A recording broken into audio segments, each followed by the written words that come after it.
Hey, hey, hey, scrappy people. Tracy Reed here today, coming at you with a life-crafted layout in my 2023 album using the Cocoa Daisy, it's a book collection, whatever the March book collection is called. Oh my gosh, I forgot. Is it Bookish? Oh, goodness, that's gonna bug me now. I think it's Bookish.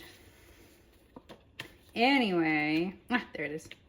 It is Bookish. Yes, I was right. Okay. I'm using the Bookish collection today, and I'm going to be scrapbooking these 4 pictures of my husband and I out on a date night. I think I'm going to do them just like this. I think that was my plan when I printed these photos out. And I'm actually going to, so the Bookish collection is filled with book stuff, obviously. And so what I'm going to be inspired by today is all of the non-book embellishments. So I have all of them pulled out, plus like the alphabets and the stamps and the rub-ons and all of that here. And I think I'm going to try to make a layout with the Bookish collection that has nothing to do with books. So that is my plan today, and let's get started. So using a collection out of theme is always a challenge, but this was actually pretty easy. There's a lot of sort of everyday sentiments in this collection, and also enough snarky ones that I could pull together both stories. So obviously the photos in this layout are super fun. We had a great time. We had a great day. It was on the tail end of a motorcycle ride where we came home, went and visited a new brewery downtown, and really had a great night. But then, of course, the night devolved into chaos as we discovered that our motorcycle battery was dead. So I'm going to pull in some of that snarky sort of sentiment onto the journaling card side of the page, and then focus on the more lovey-dovey happy sentiment on the other side of the page, so that you know, I can tell both sides of the story, but I don't have to focus on the bad. I don't love focusing on the bad. I do love scrap therapy, and I do it often, but even when I do scrap therapy, I don't like focusing on the bad stuff too much, so I try not to make it the centerpiece of the page. So I decided that those photos were too big, sadly, for the page. I don't know what I was thinking. I knew that I wanted to do this composition when I printed those photos, so I'm not quite sure why I printed them at the size that I did, but I printed them smaller, and now we're on the right track. So I'm going to start by adding in sentiments on the photo side of the page that I know I want to add. And I'm really focusing on these circles at first. I'm going to add more than the circles, but I'm focusing on the circles. And I know that I want to add the sentiment that's on a journaling card on the right-hand side of the screen right now. So I'm trying to figure out how I'm going to incorporate an entire journaling card onto the page. And I actually find a really great solution for it, but I'm trying to decide, do I want to omit one of these photos? But no, I don't, because I think that they tell a story altogether, so we need all of them. But obviously there are 2 that are kind of repetitive, so I can do a page flip with one of those photos, and you would still see all of the photos, but you would have a little bit of a break in the repetition if I did a photo flip. So I'm trying to figure out how to do that and still keep the composition that I want. So this is the card that I want to play with, and it says, it's a good day to have a great day. And when I trimmed it down to just the words part of the card, it was almost exactly the perfect size to cover up that photo to have a photo flip. And then I remembered that there were some rub-ons on the page that I wanted, or on the sheet that I wanted to add onto the page, including that OMG. And then there's one that I actually messed up a little bit, because when I was using the rub-ons previously, they stuck to something. I don't know. So it says good eats. It's over there right by my glue right now. But I cut it in half to sort of detract or distract from the fact that I messed up the rub-on. You can still read it, but I messed up the rub-on. So I cut it in half, and I'm going to use it not as a full strip, but as 2 little word strips. I'm going to start putting everything down on the page. I want this oriented toward the outside of the page, just to make sure that I have enough room for my holes and I don't punch through it. Then I'm going to put all of that down and add in this rub-on.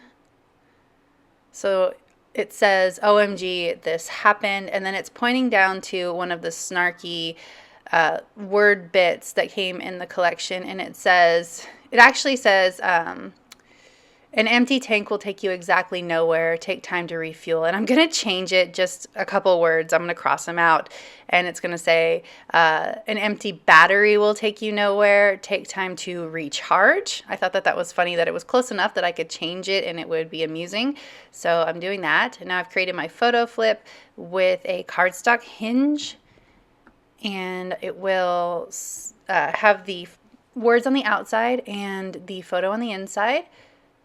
And then I'm just going to, I'll crease that fold a little bit more so that it doesn't stay open. I always have that problem with cardstock hinges. You gotta really, really crease them so that they fold.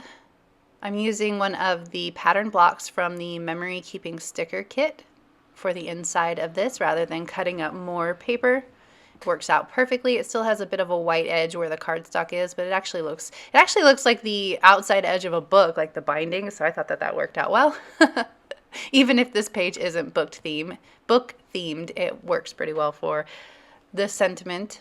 All right, so now I'm going to start putting all of my photos down so that I can start decorating.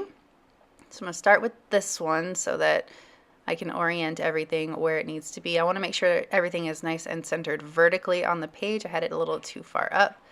So I'm going to continue to do that with the rest of these photos. And I decided to put some of the more journaly type die cuts. Man, my brain is not functioning. Journaly type die cuts behind that top right one, just to extend that a little bit more vertically. And I know that this is a cup of coffee, but it's about the same color as that pint of beer that's in my hand. So I decided to just go with it, even though obviously beer steins don't, or no, the cups that we're drinking out of don't have handles. Beer steins have handles, but they don't look like that. But I'm going to go with it, even though it's supposed to be coffee. So now I'm using that broken rub-on. It says good eats. You can read it just fine, kind of. But I like the distressing part of it, especially since I'm going to add in some more rub-ons that are like the watercolor stripes, so it'll work. I'm going to decorate the inside edge, or the inside flap of this page, just so it's not just a boring color. And adding in, I always pull the backings off of my chipboard so it's just not quite as thick, so I'm gluing those down. I love that So Very Obsessed because I just love that picture of my husband where he looks all happy. He was hamming it up a bit. It wasn't just a completely candid photo, but it was cute and I loved it. So Very Obsessed works. There is the knife and fork and spoon die cut that Coco Daisy uses a lot, so I put that in there because food. Another chipboard piece. I'm getting all the clustery stuff going on down there. Now I should have printed my journaling on this page before I put all that stuff down there, but I did not because I don't ever think ahead. So what I end up doing, and I don't do it on camera, you'll see it in the photos at the end, is I end up printing out my journaling on just a piece of paper and trimming it around that cluster so that it fits perfectly. I kind of did some measuring to make sure that I didn't print any journaling over, where the cluster is, but other than that, I just kind of printed it out and worked it around the page, and it worked out perfectly. Sometimes you don't need to be perfect and plan perfectly ahead. Sometimes you can just wing it. So here I am crossing out the words that need to be crossed out on that page or on that sticker.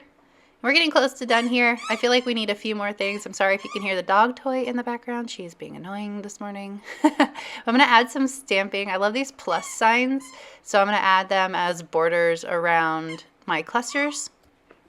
Again, this is another thing that I should have done on the journaling side of the page after I did the journaling, but I did not wait. I think at this point I was still like, oh, I'll just handwrite my journaling, but no, there's no way I'm handwriting my journaling on a journal block that big. My hands get tired. I push too hard when I write because of autism. So my handwriting will slowly degrade down the page if I do that. So no, we're going full printed. I decided to add a tab here to just make the page flap a little bit more noticeable, and then I'm going to add a journaling strip to it after I staple it. Not journaling strip, but a word bit to it after I staple it. And then I am going to call it good. I don't think I add anything else to this after this. So if you enjoyed this video, I'd love it if you give it a thumbs up. If you're new here, go ahead and subscribe. I would love to have you. If you don't already, you can follow me over on Instagram. I'm at Tracy M. Reed. I'd love to see you over there as well. There is a link to Cocoa Daisy in the description box below if you're interested in starting a subscription. And I will see you next time. Thank you.